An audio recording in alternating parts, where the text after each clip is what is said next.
To kick things off in this new year, I just couldn't resist but explain probably the most mysterious character in Jujutsu Kaisen. A lot of you guys have been requesting for me to explain the prequel before Jujutsu Kaisen, as it goes by the name of Jujutsu Kaisen 0, so I suggest you guys to read that before watching this video if you would all like to get a better understanding of this prequel. Anyways, the prequel goes over the very first main character of Jujutsu Kaisen, and that is Yuta Okkotsu. I know so many of you guys have been hearing his name floating around everywhere, and that he is one of the fan favorites of this series, even though he has only ever made his appearance in the prequel and in a cameo scene where Gojo had mentioned the strength of a second year Yuta and a third year Hikari, so I find it insane that Yuta's character is still yet to make an appearance in the official manga. This video I'll be going over the prequel and also explaining the character of Yuta Okkotsu. But before we get into this video, be sure to subscribe to the channel if you are new and hit the notification bell to stay updated on my latest uploads. Also follow me on Twitter for any new updates concerning the channel. This video will contain spoilers from the prequel and the manga. Yuta Okkotsu has gained so much popularity, although he hasn't distinguished himself properly in the manga. I guess you could say Yuta is the original main character of Jujutsu Kaisen,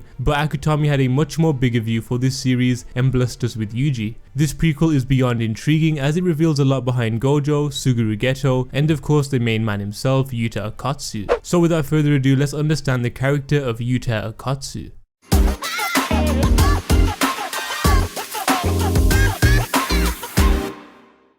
Well, to understand Yuta much better is that during the prequel he was 16 years old and was in the first year of high school. However, currently in the manga's timeline he is 17 and in his second year of high school. He was born on March 7th, 2001. As for the kind of person Yuta is, he's the opposite of Yuji, being someone who is timid and shy and doesn't make rash decisions like our main protagonist. Although he is quite shy, he does have that sense of justice and puts people before himself. He and Yuji are similar when it comes down to protecting one's own instinct, regardless of who they are. I guess you could say that this is their sixth sense. Yuta has black hair and black eyes. Alongside this, Yuta doesn't actually wear the typical Jujutsu High uniform. However, he had received a specialized uniform where it is basically a white loose jacket which stops at its forearms. An item which Yuta also has with him is his katana on his back, which just adds to him looking even more badass than he already is. What we can see from Yuta is that he has dark circles around his eyes, and in my opinion one of the best character designs in Jujutsu Kaisen. He is definitely a character who'll be getting much more love once he's introduced in the Jujutsu Kaisen manga.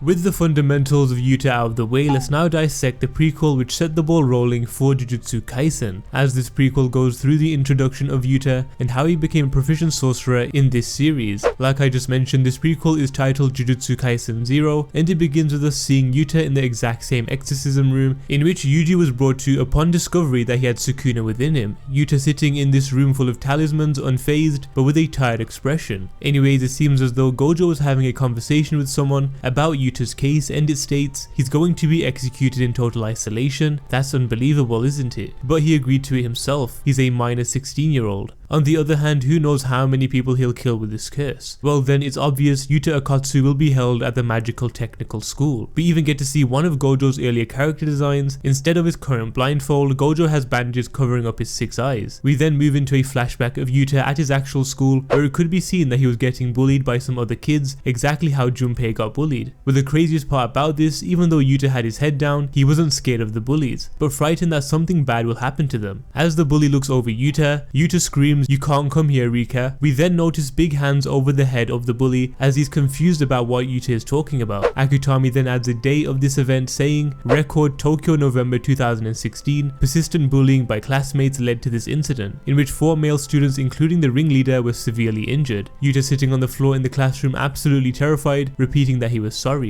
Then on the locker to his right, we see all 4 bullies dismembered and bleeding. This part in the prequel was honestly insane and just made me wonder about who Rika is and why Yuta has been cursed. After this little incident, we are introduced to the first years of Jujutsu High, and that is none other than Maki, Panda and Toge Inumaki. I'm sure most of you guys have seen the anime or read the manga to some extent to know what these guys are about, especially the strongest character here, Panda. Anywho, we are back to the present date of Yuta's participated exorcism, where Panda says, "Did you hear? They said the transfer student who's coming today stuffed 4 classmates into a locker." Maki asks if he has killed them, and our favorite boy Inumaki casually says, "Tuna mayo." Panda replies to Maki's question and lets her know that he just seriously injured them and did not kill them. Back to the exorcism room with Yuta, Gojo picks up a knife and sees it all twisted, with Gojo asking Yuta what he had tried to do, where Yuta tells him that he had tried to kill himself, but it seems as though this insane curse known as Rika was preventing this from happening. Gojo, in a joking manner, tells Yuta that he is quite depressed. Yuta mentions to Gojo that he doesn't want to hurt anyone anymore and that it would be best if he were to die, also saying to Gojo that he'll never go outside ever again. Gojo explains to a young Yuta that if he were able to utilize Rika, then he could actually save people instead of harming them. Gojo giving Yuta hope and telling him that it's not too late. The chapter of this prequel is classed as the cursed child, which suits Yuta. Moving along, Gojo heads to the classroom where Maki, Panda, and Inumaki are waiting, and in his hyperactive way introduces Yuta to the first year students. Maki is unimpressed by Yuta and says that he is quite moody, but as Yuta enters, something crazy happens. Due to Maki having glasses which allows her to see cursed spirits regardless of having no cursed energy at all, and Panda and Inumaki naturally witnessing this, see the curse following Yuta from behind as the pressure in the room immediately changes, with the three being frightened instantly by Rika. A nervous Yuta, unaware of his presence, introduces himself, but all three pounce straight at him as Maki uses her red spear curse tool and digs it into the blackboard right next to Yuta's face, stating, "You've been cursed." Maki claims that Jujutsu High is a place for studying curses and not for cursed people like Yuta. Gojo then adds his 2 cents in on Yuta's case by saying in Japan the number of people who die mysteriously or go missing is on average 10,000 a year. Most of this is due to negative feelings that pour out of humans. The damage of curses, it also includes the evil acts of shamans. The only thing that can oppose a curse is another curse. Here we study curses in order to exercise them. This is Jujutsu High. Yuta completely baffled by the situation and Gojo laughing it off. However, from the blackboard, 2 gigantic hands could be seen grabbing onto Maki's red spear effortlessly, screaming out Yuta's name and telling the three not to bully him. Akutami then pushes us back into the flashback of Yuta and how Rika actually came to be, and why she curses Yuta. This backstory will definitely come as a big surprise to a lot of you. Anyways, it states in bold letters, special grade cursed victim Yuta Okkotsu and special grade cursed spirit Rika Orimoto. Records 6 years ago, Miyagi Prefecture, Sendai City. This flashback dates to 6 years ago, meaning Yuta was only 10 years old. Moving along, we notice a young girl with a present and saying happy birthday to a young Yuta. He then opens the gift and sees that it is a ring, and with the young girl saying that it's an engagement ring. This young girl says that it's a promise for them to get married when they are older. This part I'm about to go over is why Akutami is a genius, since it all links back to the main story in Jujutsu Kaisen. Well, after his conversation between Yuta and the young girl, we are then introduced to a much more gruesome scene with civilians shouting, "Has the ambulance arrived yet? Idiot, take a good look, there's nothing we can do." This all being said as we see a car on the road with a trail of blood seen from its tire. A young Yuta on the pavement in dismay with the passerby shouting, "Her head is crushed." This young girl who had just died right before Yuta's eyes went by the name of Rika. Yuta, looking at Rika's dismembered head in shock, then notices Rika slowly turning into a curse and grabbing him by the legs and then cursing Yuta by saying, "Once we become adults we'll get married, it's a promise." Now this part which I'm about to dissect is why and how this certain event is linked to the main plot in Jujutsu Kaisen. During the cursed Wumark in the detention center, we see an old woman shouting to the sorcerers to ask what happened to her son. As Yuji, Fushiguro and Nobara enter the detention center, they see a dismembered body severed in half who went by the name of Tadashi and was the son of the old woman. Fushiguro gains an insight on Tadashi's criminal record and it says that he was drink driving 6 years ago and killed a young girl in the process who we know as Rika. Everything in Jujutsu Kaisen comes back in full circle, and that's the same case with curses, where Tadashi faced a cruel death just how he had killed Rika all those years back. Fushiguro even stating that Tadashi wasn't even worth saving, in which I actually agree with. Well, that is the genius of Akutami, linking the prequel to one of the biggest steps to Yuji's growth as a character.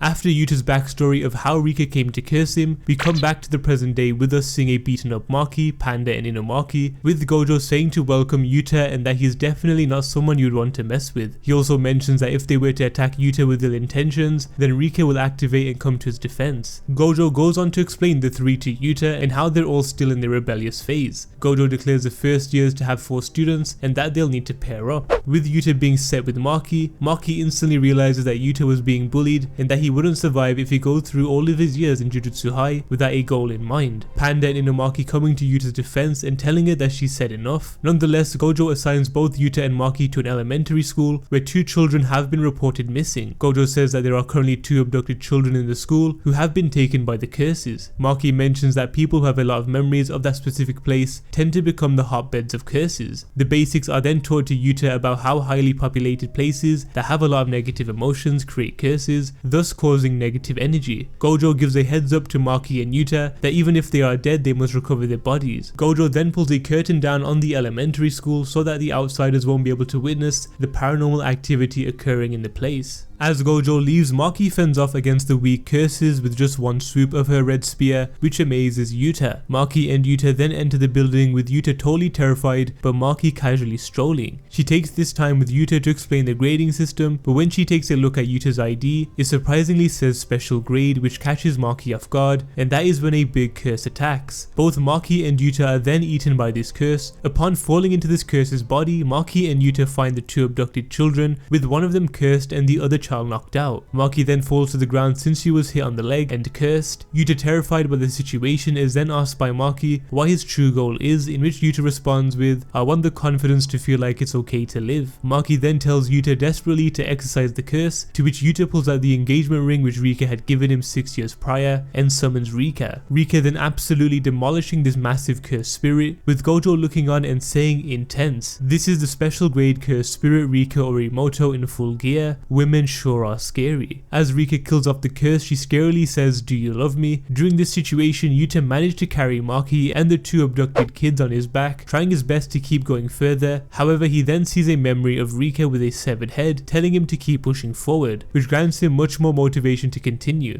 Yuta then collapses at the entrance right before Gojo, successfully saving Maki and the 2 kids. At the hospital, whilst Maki and the 2 kids recover, Gojo goes to see Yuta, and Yuta saying that was the very first time he had summoned Rika, where he had also seen a distant memory of the 2, where Yuta says to a young Rika that they'd be together forever. Yuta mentions to Gojo that he believes Rika didn't curse him, but he had cursed her. That is why she is still latched onto him. Gojo wisely tells Yuta, "This is just a personal theory, love is the most twisted curse of them all." Yuta looks on with a serious look and says that he'll release Rika's curse at Jujutsu High. On to chapter 2 of Jujutsu Kaisen 0, which is classed as deeply blackened, as we see Gojo in his casual attire speaking to the higher ups, but it seems as though they weren't pleased with Gojo's little experiment where Rika had been manifested for 422 seconds, which is 7 minutes, and that's how long it took Rika to exercise the countless curses at the elementary school, which is insane. One of the higher ups, concerned about the situation, says to Gojo, "Are you messing with us? If we left Rika as she is, then a whole town would have been destroyed." The higher up then mentions that Rika has no relations to any other Jujutsu sorcerer and that it baffles them to how powerful she became. Gojo tells them that it's an unknown cursed spirit, so it will take some trial and errors for them to understand what they are dealing with. One of the higher ups tells Gojo that Yuta's execution is only on hold, but Gojo menacingly tells them that he'd side with Yuta if it ever came down to that. With his meeting out of the way, he comes across Yuta, Maki, Panda and Inumaki training, with Maki giving Yuta a hard time as he practices with a kendo stick. Gojo then takes Yuta somewhere and says to him it's nearly impossible to dispel a curse as large as Rika, but undoing it is a different story. You find each of the thousands of knots of curse power and undo them one by one. This is a method that only the cursed person can use. Gojo then grants Yuta with a special katana where he explains that curses are more stable if they are attached to an object. For example, when Yuta had summoned Rika through the ring, by training with the katana, Yuta would be able to maintain Rika's curse inside of it and its powers. This would be the key to freeing them both. Yuta then begins his gruel training with Maki to master his swordsmanship. They go at it for quite a while since Yuta is eager to control Rika. Gojo then assigns Yuta on another mission with Inumaki and to act as his support, where Gojo tells Yuta to study closely on Inumaki's curse technique, which is known as cursed words, where every word he states actually happens but requires ridiculous amounts of cursed energy. As they arrive at Happiness Shopping District, Gojo warns Yuta not to let Rika out, otherwise they'd both be killed. Anywho, Yuta and Inumaki are set to investigate the flock of low-grade cursed spirits at the shopping district, but Inumaki then buys himself some throw medicine whilst he's there. Ichichi, the staff member, then lowers the curtain, and Yuta's and Inumaki Inumaki's mission begins to exorcise the lower grade cursed spirits. A swarm of cursed spirits then circle the pair, where Yuta believes it's just far too much for them to handle. However, Inumaki says burst, to which they all explode, leaving Yuta speechless and realizing how effective curse words are. But we then see one of the panels a person smiling vigorously as Yuta and Inumaki head forward in the shopping district. As they head forward, an intimidating curse spawns right behind them, and they immediately realize it means serious business. Inumaki pushing Yuta away from its attack, but Inumaki constantly coughing, to which Yuta grabs him and escapes. The pair then go for round 2 with Yuta pulling out his katana. This just proves Gojo right, because Rika is slowly being manifested into that sword. The cursed spirit looked at Yuta with fear, as Rika could be seen peering over Yuta's shoulder, telling him to kill the cursed spirit. The cursed spirit immediately gets more riled up against Yuta. However, Yuta maneuvers and attacks the cursed spirit, which he had learnt in training against Maki, flipping over the curse but only managing to slice its hand. Yuta ducks an oncoming attack and then retrieves the throat medicine which Inumaki had dropped earlier, throwing it to Inumaki's way. Inumaki has the throat medicine and says directly in the cursed spirit, "Get crushed," which literally crushes it. The pair then high-five each other over defeating that cursed spirit. However, sitting atop of the shopping district, we get to see a familiar face, and that is Suguru Geto, as he says that he wanted to see Rika. Geto says that he'll be sure to meet with Yuta soon as a fellow special grade. Back at Jujutsu High, Ichichi apologizes to Gojo about his curtain being compromised, and that the cursed spirit which was unleashed on Yuta and Inumaki was actually a first grade cursed spirit. Ichichi then tells Gojo that the person who had compromised the mission was none other than Suguru Geto, and in Ichichi's word, one of the only 4 special grades. He killed over 100 civilians with curses and was expelled from Jujutsu High. He's the worst kind of sorcerer.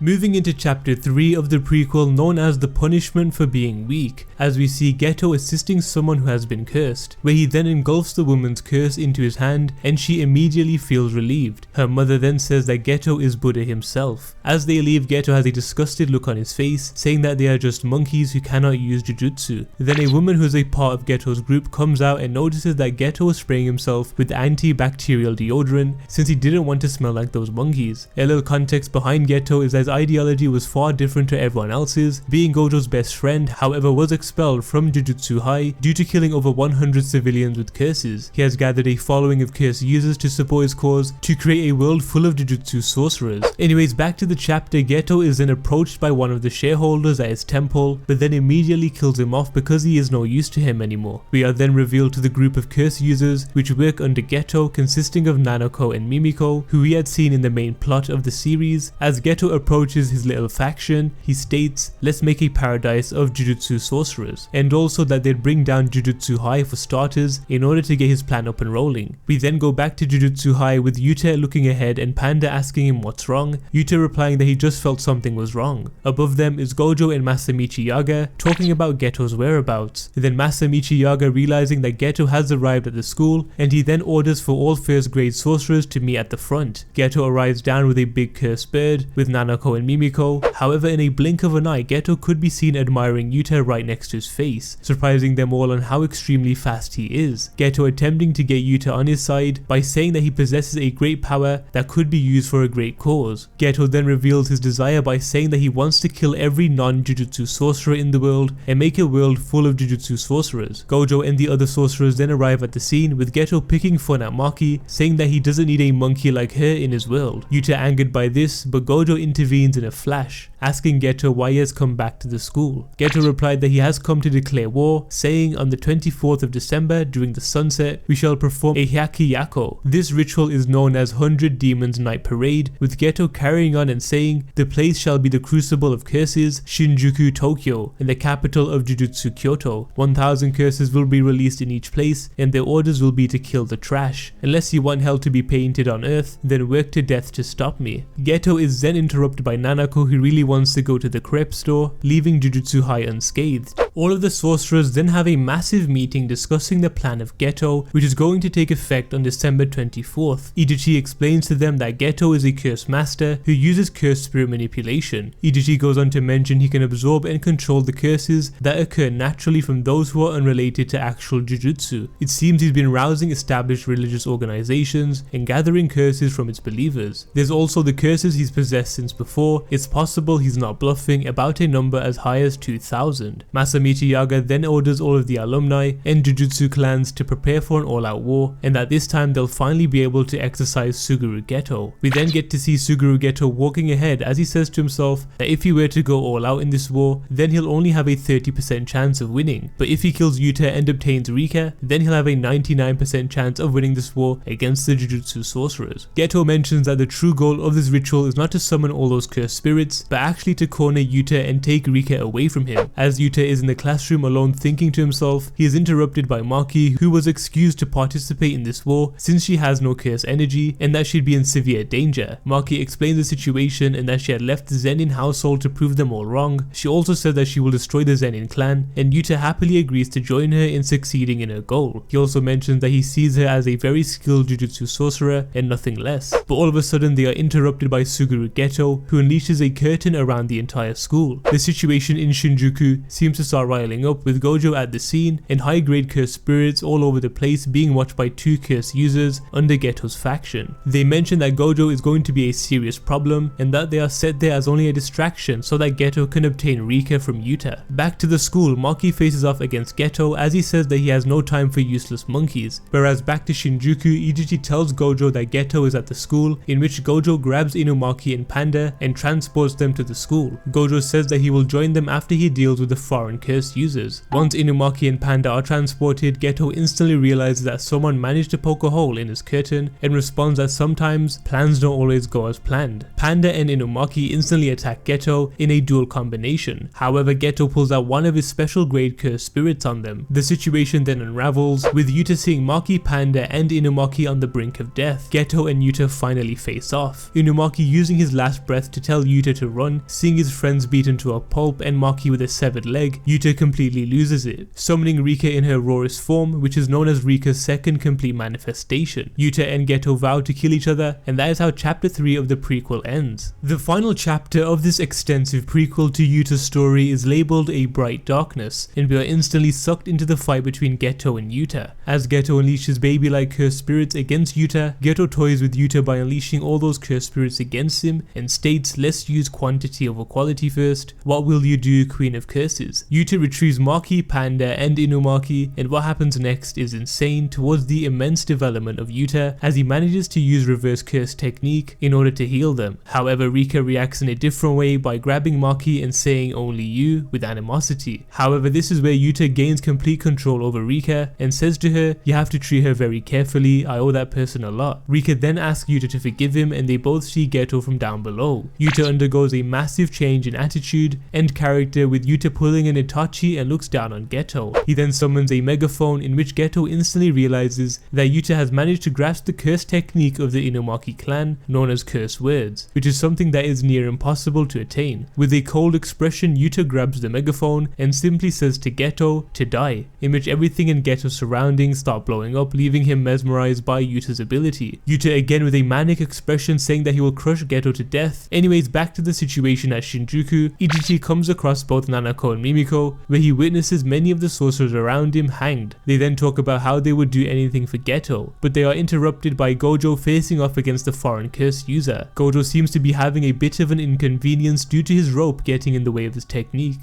Geto and Yuta prepare for round 2 of their fight, Geto planning to strike Yuta directly. However, Yuta tells Rika to match his movements. In a blitz, Yuta instantly attacks Geto. With this ongoing battle, Geto destroys Yuta's katana, but that's not going to stop Yuta, as he strikes Geto with a direct punch to the face, flinging him away. Geto mentions that Yuta is good in terms of ability, but Yuta reassures Geto that he will kill him. Geto then summons a special grade curse spirit against Yuta, known as Imaginary Vengeful Spirit Tamamo no Mei Avatar. He also says to Yuta that he will combine all 4,461 curses into one and then throw them at Yuta. This curse technique of Geto's is called Extreme Quantity Curse Spirit Manipulation Tornado. Geto, who is one of the 4 special grades, seem to be throwing the entire kitchen sink at Yuta. However, Yuta remains unfazed. Yuta taking a deep breath and thanking Rika for what she has done for him so far, Geto is immediately struck with fear and understands that he must kill Yuta no matter what. Rika then goes into her ultimate form, as a massive one eye could be seen appearing from her forehead, as Geto notices that Yuta is sacrificing himself in order to get rid of the restriction holding back Rika's full power. Yuta looks directly at Geto and says to him, "This is pure love," and unleashes a monster of an attack on Geto. This single attack from Yuta destroyed half of Geto's body, body, where we can see him in an alleyway clinching onto the walls where he states, "Wonderful, truly wonderful. This is indeed a power that can change the world. If I have Rika, I won't need to be stingy with the curses anymore. Next time